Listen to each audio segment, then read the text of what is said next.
তোমরা কি জানো হযরত আনাস রাদিয়াল্লাহু তাআলা আনহু তিনি কে ছিলেন?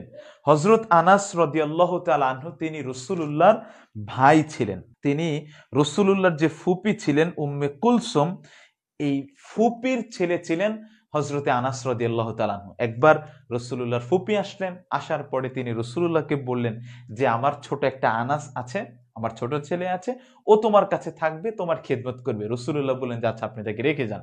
এই আনাস রাদিয়াল্লাহু তাআলা আনহু তিনি রাসূলুল্লাহর খাদেম ছিলেন। তার একটি উপাধি আছে, সেটি হলো খাদেমুন নবী।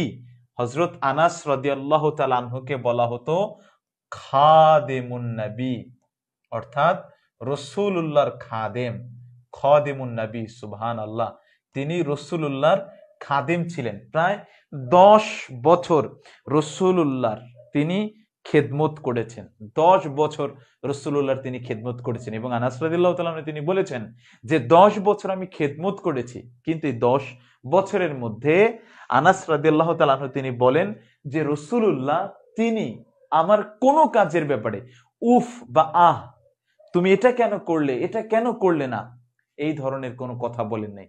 রাসূলুল্লাহ তিনি কত চমৎকার চরিত্রের অধিকারী ছিলেন, তিনি কতটা চমৎকার মানুষ ছিলেন, তিনি কতটা তিনি কতটা কতটা ভালো হৃদয়ের ছিলেন হযরত রাসূল করিম সাল্লাল্লাহু আলাইহি ওয়াসাল্লাম। যে 10 বছর একজন তার খেদমত করেছে, তাকে তিনি একটা বকা বাদ্য কিছুই করেন নাই।